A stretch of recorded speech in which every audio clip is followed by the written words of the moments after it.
Silver just can't seem to catch a break, can it?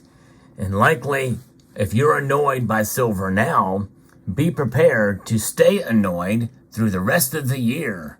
I'll explain why as we explore.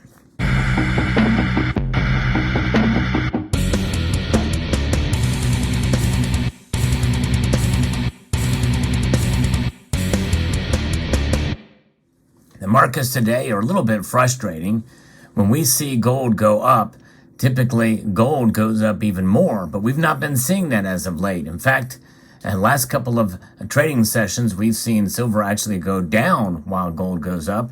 And if it does go up, it doesn't go up at the same rate that gold does.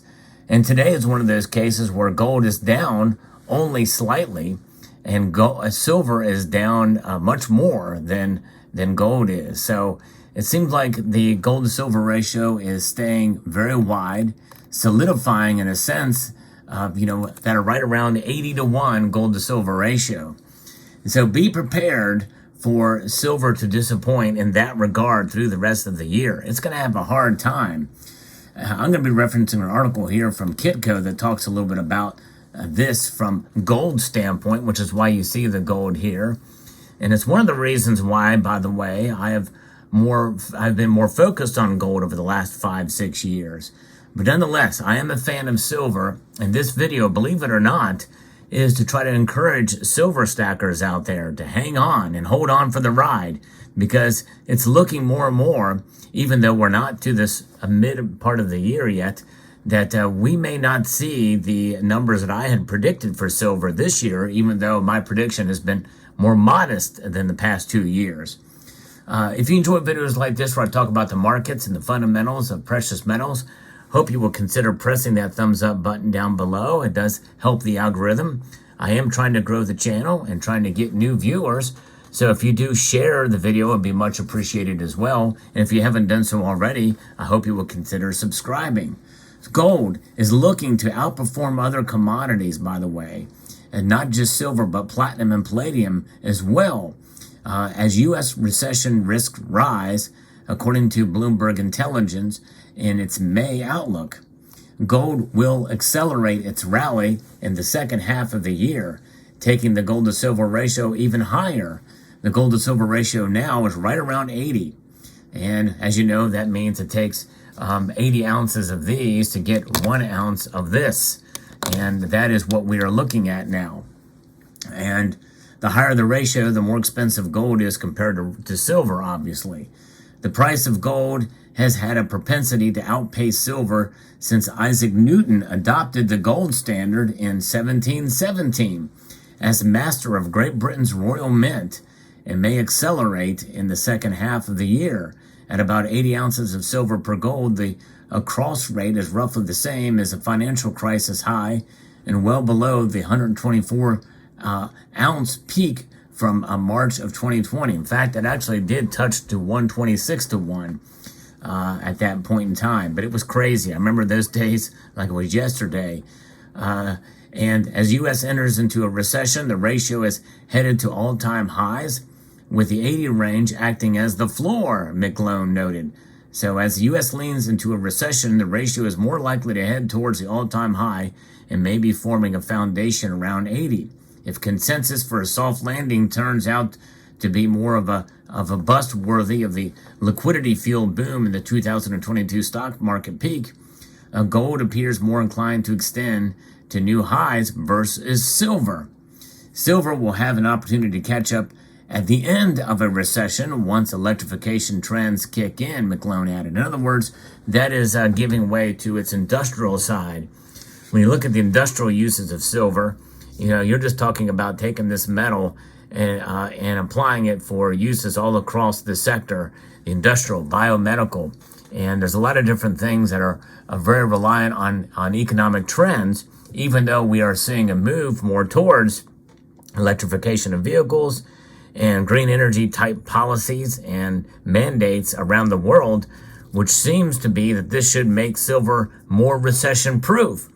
But indeed, it is not. It is still affected by recession and demand, because there's still a lot of items that fall outside of that category that rely on silver. Maybe even more so, like cell phones, for instance. Cell phone use, you don't hear much talk about that, but that's a dramatic. Mobile phones, smartphones are, there's a lot of them out there. And likely when they're recycled, you're not really getting that much silver out of them. But nonetheless, averaging about 2 times since the first quarter of 2020, the gold to platinum cross appears to be stabilized for a soft landing. Platinum is definitely one of those metals that I feel is undervalued, and it has been rising. In fact, today it's actually up. So, who knows how this is going to play out with platinum. But nonetheless, silver is the metal we're talking about here now, and silver is a metal that, because it has that dual role, it is much more, I think, seen these days than even when I started this channel as an industrial metal, as a commodity. Silver as a commodity is trading, and it's suffering because of it. It gets pushed and pulled by gold, but not so much, especially in the last week. And so therefore, people are wondering what's going to happen as gold continues to rise, why it's not taking silver along with it. And those are the reasons, because it'll be seen as a commodity. Now, again, I've celebrated, and it's been very public. I've been very public about that celebration, about silver solidifying support at around $25 an ounce. Right now, that is not under threat. But nonetheless, if things take a turn, especially with a recession, who knows? And it may take until just at the end, or once we get out of a recession, until we see the economy kind of pick up again. But with the Federal Reserve and with inflation now falling 0.1%, in other words, it's disinflation.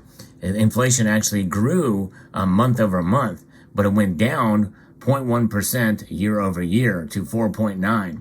That the markets are actually reacting positively to that news, but because they didn't expect it to be, I guess they expected it to hold it the same, which means that the Federal Reserve's rate hikes are really not having the desired effect in the time frame that they were looking at, which means they may be okay with it. And I still think that we could possibly see a pause, but maybe not. We may get one more round of interest rate hikes.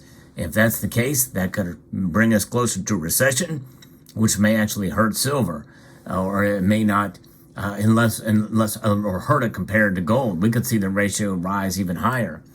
But nonetheless, I think probably what's going to happen, if that does occur, and we start to see silver maybe stay stable in its price, especially when we're going to see flirting with all-time highs for gold. In fact, we may see it move above the nominal all-time high. Now, keep in mind that does not mean that gold's price is at the inflation-adjusted real price of gold at an all-time high. But the psychological impact of gold being at an all-time high means that probably people are going to be frustrated with silver. I predict, folks, that we're going to probably start to see less demand for bullion. Silver stackers out there, especially some of the newer folks that may be wet behind the ears with the market activity, will get frustrated and may bow out of silver because of the promises that some others, some prognosticators saying this is it, silver's about to take off, silver's going to go to the moon, we're going to see $50 silver soon, and they may bow out because those promises did not come true. Well, folks, be wary of anybody that tells you that silver is going to go to $50 anytime soon. In fact, I even tell folks to be wary of anything I say in my predictions for silver, or gold, by the way. I do it for entertainment purposes only, just for fun. Now, it is based off of some recognition and understanding of the markets, but no matter what, we only can understand the markets so much because, the markets are fickle. They run on emotion. And which means it's very hard to predict. No one really knows where we're going to see silver go. And to be fully transparent, every year, and for the last couple of years, I have been making prediction videos for both gold and silver, and have been right about gold for the last 2 years, but not right about silver for the last 2 years. This time, I've predicted that we may see silver touch $28 an ounce this year. Based off of this report, and also just what I've been seeing myself, I doubt we're going to get there. So we'll see how it plays out. Speaking though of silver, if premiums start to come down, you may be able to buy pieces like this. Semi-collectible. I don't like to use the term semi-numismatic. This is a collectible round from Germania Mint. This is a beautiful piece, and these 1 ounce pieces that have a limited mintage of 25,000 pieces are priced fairly reasonably compared to their other counterparts. They're heavier, they're lower mintage counterparts, and though it's not really considered stackable silver, it is a lower premium collectible silver, which I enjoy and is part of a collection. This is wraps up the Mythical Forest series from Germania Mint, and they sent this to me for review. Not available yet, but it will be from all of the dealers that do carry Germania Mint products. And this is the final, the Beech Leaf 1 ounce silver BU at 25,000 mintage. It's a 4/9 pure silver, wonderfully struck with the gloche pattern behind the beech leaf there. You can see there, and beautifully done with a bud as well. And it has the coat of arms on the reverse, the bicephalic eagle, the Germania Mint fantasy denomination of 5 mark, which means this is not a coin, but this is a fantasy coin, I call it, or silver round. These were started back in 2019 with the oak leaf, which was a beautiful piece. And then you had in 2021, you had the chestnut leaf. And then also in 2022, you had the linden leaf, which is quite beautiful. They did that in silver and gold. And now here in 2023, to wrap it up, we got the beech leaf. Beautifully designed, wonderful piece to add to your collection and or stack. Stay tuned for that coming from Germania Mint, which is absolutely exceptional in their quality. Beautiful. So there you have it. So that's where the news is. We're silver and gold now. Inflation numbers out, and I think we should lower our expectations. That's my advice to you. Lower your expectation for silver spot price this year, and be prepared for a little bit less excitement with silver this year. As silver stackers, what do I encourage you to do? Hang on to your silver if you can. Now, again, all based off of this report and based off of my anecdotal research on a couple of different areas here and seeing the spot price of the last week or so, things can change on a dime. There's no question about that. This very well could be out of date, and the sentiment very well could change on silver and people's excitement about it. I would encourage new silver stackers to not lose hope on silver. Hang in there. But the best thing to do is to have realistic expectations of the metal, because silver is number one, it's not going to make you rich. Number two, you should not look to gain a profit on silver. And number three, to understand that it's a long-term proposition holding silver is. So you are exchanging these dollars, debt instruments, for another form of money, and that's silver. But it's going to take a while for it to realize its wealth preservation status, depending on how and when you buy. So there you have it. Let me know what your thoughts are in the comment section below. I'd like to extend a multitude of gratitude to all of you for taking the time to watch, and to encourage you to please rate, share, comment, and subscribe.